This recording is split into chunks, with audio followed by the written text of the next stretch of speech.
عمران خان صاحب نے آلموسٹ سیاسی طور پہ خودکشی کر لی ہے اور اب ایسا لگتا ہے کہ پاکستان تحریک انصاف کو تابوت کے اندر ڈال کے اس کو دفن کرنے کی پوری تیاری کر رہے ہیں۔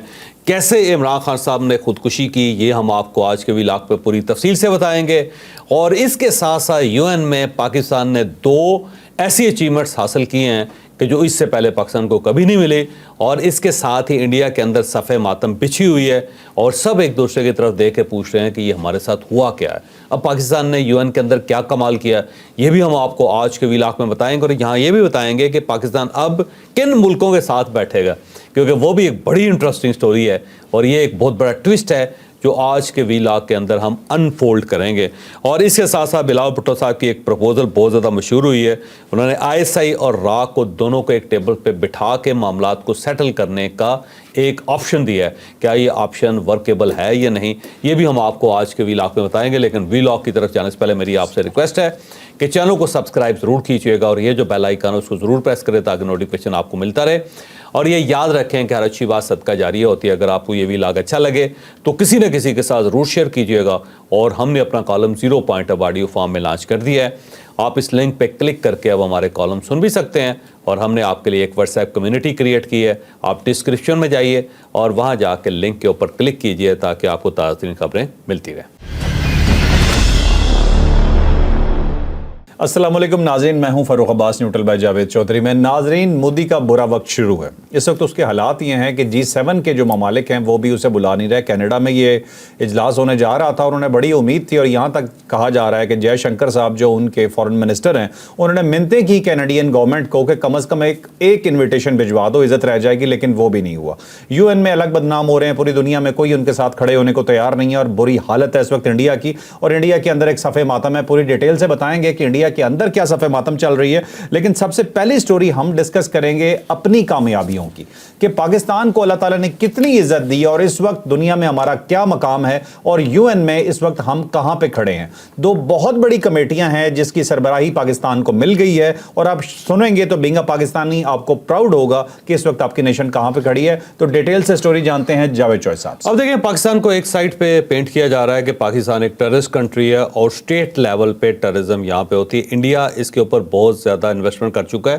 آپ پچھلے 20 سال میں دیکھیں کہ 2000 بلکہ سن 2000 سے جو انڈیا نے ایفرٹ کرنی شروع کی، اس نے یو این کے اندر، پھر امریکہ کے اندر، پھر یورپ کے اندر، پھر یو کے اندر، اور پھر اس کے ساتھ ساتھ مڈل ایسٹ کے اندر بہت ہیوج سفارتی سرمایہ کاری کی ہے۔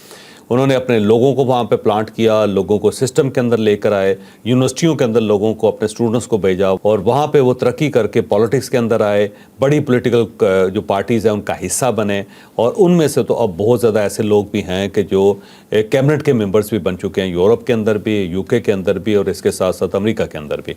اور یہ ساری ایفرٹ اس لیے کی گئی تھی کہ انڈیا کا ایک تو امیج بہتر ہو، اور ساتھ ساتھ پاکستان کی بے عزتی کی جائے، اور دنیا میں ثابت کیا جائے کہ ٹیررزم اگر ایکسپورٹ ہو رہی ہے یا دنیا کو اگر ٹیررزم سے کوئی خطرہ ہے تو وہ پاکستان کی وجہ سے ہے۔ اور پھر اس کے ساتھ ساتھ جو انسیڈنٹ انڈیا میں ہوتے تھے وہ 1992 کے انسیڈنٹ ہوں، یا پھر اس کے بعد جو 2008 کے ایشوز ہوں، یا پھر اس کے بعد جو باقی واقعات جیسے پلوامہ کا واقعہ ہوا یا پہلگام کا واقعہ ہوا، انڈیا ہمیشہ اسے ایک پینٹ کر کے، ایک اچھا سا پینٹ کر کے، خوفناک سا پینٹ کر کے، اور اس کے اندر پاکستان کا جھنڈا بنا کے دنیا کے سامنے پیش کرتا تھا کہ یہ دیکھیں، یہ جو ہمارے 4000 بندے مر گئے، یا یہ دیکھیں جو ہمارے 40 فوجی مارے گئے ہیں، اس کی وجہ پاکستان ہے، اور یہ پاکستان سے ٹیررسٹ آتے ہیں اور انڈیا کے اندر وہ اس ٹائپ کے انسیڈنٹس کرتے ہیں۔ اس کے ساتھ ساتھ دنیا میں کسی جگہ پہ بھی دہشت گردی کا واقعہ ہوتا تھا تو انڈین میڈیا فوراً اس کو اٹھا کے پاکستان کے کھاتے میں ڈال دیتا تھا۔ گو بعد میں یہ پتہ چلتا تھا کہ پاکستان کے ساتھ اس کا دور دور تک کوئی تعلق نہیں ہے، لیکن انڈین میڈیا جو ہے نا اس کو پینٹ کر دیتا تھا، پوری دنیا کے دماغ میں ڈال دیتا تھا کہ جناب یہ بندہ عراقی نکل آیا، یا یہ بندہ جو ہے وہ سعودی نکل آیا، یا یہ بندہ ایرانی نکل آیا، لیکن ہے یہ پاکستانی۔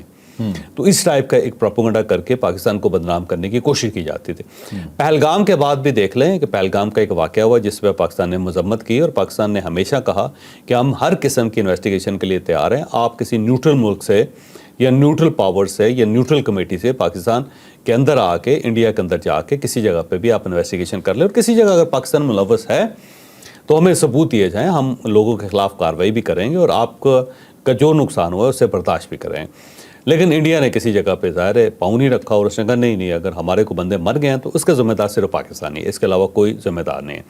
تو ایک سائڈ پہ پاکستان کو انڈیا پچھلے 25 سال میں بدنام کرنے کی کوشش کر رہا ہے اور دنیا کو یہ میسج دے رہا ہے کہ پاکستان ٹیررزم کا ایکسپورٹر ہے۔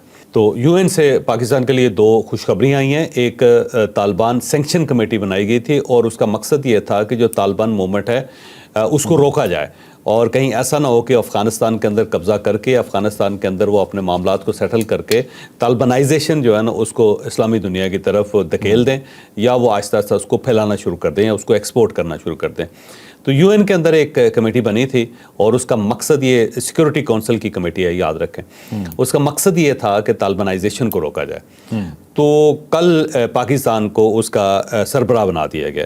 تو یہ پاکستان کی ایک بہت بڑی اچیومنٹ ہے اور 2025 پورے سال جو ہے پاکستان طالبان سینکشن کمیٹی کا چیئرمین ہوگا، اس کا یہ سربراہ طالبان پر عائد پابندیوں کے نفاذ کی نگرانی کریں گے، کیونکہ یہ پابندیاں لگی تھیں نا طالبان پہ اوپر۔ اگر آپ کو یاد ہو محترمہ بے نظیر بھٹو کے دور میں جب طالبان نے افغانستان کے اندر قبضہ کر کے وہاں پہ ایک سو کالڈ شریعت نافذ کرنے کی کوشش کی تھی تو اس وقت طالبان گورنمنٹ کے خلاف اور طالبان کے خلاف پابندیاں لگا دی تھی یو این نے۔ اب پاکستان اس کی نگرانی اب پاکستان اس کی نگرانی کرے گا اور یہ نگرانی جو ہے نا اس کے 2 پاکستان کو فائدے ہوں گے۔ ایک تو اس وقت جو طالبان افغانستان کے اندر بیٹھے ہوئے ہیں ان سے پاکستان کو بہت زیادہ کنسرنز ہے اور پاکستان کا خیال یہ ہے کہ بی ایل اے کو سپورٹ کر رہا ہے اور ساتھ ساتھ ٹی ٹی پی کو سپورٹ کر رہے ہیں طالبان۔ تو اس وقت اگر یو این کی کمیٹی میں اگر پاکستان سربراہ ہے تو افغانستان کی پوزیشن مزید کمزور ہوئی ہے اور پاکستان افغان گورنمنٹ کو بلا کے ان سے پوچھ بھی سکتا ہے اور ان سینکشنز کو مزید تگڑا بھی کر سکتا ہے۔ تو اب افغانستان اور انڈیا کی پوزیشن اس سے کمزور ہوئی ہے اور پاکستان کی پوزیشن بہت زیادہ مضبوط ہوئی ہے۔ بڑی آسانی سے یہ جو بی ایل اے کو سپورٹ مل رہی ہے یا ٹی ٹی پی کو سپورٹ مل رہی ہے پاکستان اس کو روک سکتا ہے، اس کو ختم کر سکتا ہے۔ وہ ایک سائڈ پہ آپریشن ہوگا، دوسری سائڈ پہ سفارتی طور پہ بھی ایک سفارتی آپریشن بھی ہوگا۔ انڈیا اگر کوئی دہشت گردی طالبان سے کروانے کی کوشش کرتا ہے تو طالبان پھنس جائیں گے کیونکہ کمیٹی کی نگرانی پاکستان کے پاس ہے اس وقت 2025 میں پورا سال۔ تو یہ ٹائم پاکستان کے لیے بڑا انٹرسٹنگ بھی ہے اور پاکستان کو بڑا فیور بھی کرتا ہے کیونکہ یہاں پہ آپریشن ہو رہے ہیں۔ کل بھی وزیرستان کے اندر 14 جو فتنہ الخوارج کے لوگ ہیں ان کو مارا گیا۔ تو اب بلوچستان کے اندر بھی آپریشن چل رہا ہے اور اس کی وجہ یہ ہے کہ جو کیج اس کا تھمب ایک جگہ کا نام ہے، اس کا اسسٹنٹ کمشنر جو اسے کل بی ایل اے کے لوگوں نے فتنہ الہندوستان کے لوگوں نے اغوا کر لیے۔ تو اب اس کے چکر میں بھی ایک بڑا آپریشن اس وقت جاری ہے اور تربت کے علاقے میں اور کیج کے علاقے میں ان سارے علاقوں کے اندر اس وقت یہ آپریشن چل رہا ہے۔ تو اب اس کی سپیڈ بھی بڑھ گئی اور ساتھ ساتھ اب پاکستان کے پاس اگر طالبانائزیشن کی اگر کمیٹی ہے، طالبان سینکشن کمیٹی کی نگرانی بھی پاکستان کے پاس آ گئی، سربراہی بھی پاکستان کے پاس آ گئی تو اس کا بڑا فائدہ ہوگا۔ دوسرا جو بڑا پاکستان کو فائدہ ہوا وہ یہ ہے کہ ایک سیکورٹی کونسل کی کمیٹی ہے جس کا نام ٹیررزم کمیٹی ہے، اینٹی ٹیررزم کمیٹی ہے۔ اور اینٹی ٹیررزم کمیٹی جو اس لیے بنائی گئی تھی کہ دنیا کے اندر جو دہشت گردی اس کو کنٹرول کیا جا سکے اور اس کی نگرانی کی جا سکے کہ کون سا ایسا میکنزم ہونا چاہیے جس سے ٹیررزم کنٹرول کی جا سکتی ہے۔ تو کل پاکستان اس کا نائب صدر بن گیا، وائس چیئرمین بن گیا اور جو الجیریا ہے وہ اس کا سربراہ ہے۔ اور یہ اس وقت بنا ہے جب پہلگام کے واقعے کی بنیاد بنا کے انڈیا نے یہ ثابت کرنے کی کوشش کی تھی کہ پاکستان کے اندر ٹیررزم ایکسپورٹ ہو رہی ہے اور ہم ٹیررسٹ کے ٹھکانے جو ہیں ان کو ختم کر رہے ہیں۔ اور ہم نے یہ جو جنگ کی ہے یہ بیسیکلی ٹیررزم کے خلاف کی ہے، پاکستان کے خلاف نہیں کی، بلکہ مودی کا تو بڑا مشہور فقرہ ہوا ہے اور وہ رنگ ٹون بن رہا ہے کہ الٹا پاکستان نے ہم پہ حملہ کر دیا۔ تو اب اس انٹرسٹنگ فیز کے اندر پاکستان کا اس اینٹی ٹیررزم کمیٹی کا نائب سربراہ بن جانا یا نائب صدر بن جانا یا وائس چیئرمین بن جانا بہت بڑا ایک واقعہ ہے۔ اور یہ اتنا زیادہ بڑا واقعہ ہے کہ انڈیا کے اندر اب لوگوں نے کہنا شروع کر دیا کہ ہمیں یو این سے نکل جانا چاہیے، ہمیں اپنی آزادی کا اعلان کر دینا چاہیے کہ ہم کسی یو این کو نہیں مانتے، کیونکہ جس کو ہم ٹیررسٹ کہہ رہے ہیں اب وہ اسی کمیٹی کا وہ سربراہ بنا ہوا ہے یا نائب صدر بنا ہوا ہے اور الجیریا جو پاکستان کا دوست ملک ہے وہ اس کا سربراہ ہے۔ لیکن یہاں پہ انٹرسٹنگ جو بات ہے جس کا میں ذکر فرق کرنا چاہ رہا ہوں وہ یہ ہے کہ اس کمیٹی کے اندر فرانس بھی شامل ہے اور اس کمیٹی کے اندر روس بھی شامل ہے۔ اب پاکستان ان لوگوں کے ساتھ بیٹھے گا جن کے رافیل طیارے پاکستان نے گرائے تھے، یعنی فرانس، اور فرانس جو ہے نا روز دیکھے گا پاکستان کو اور پاکستان اس کی طرف مسکرا کے دیکھے گا وہ دسو۔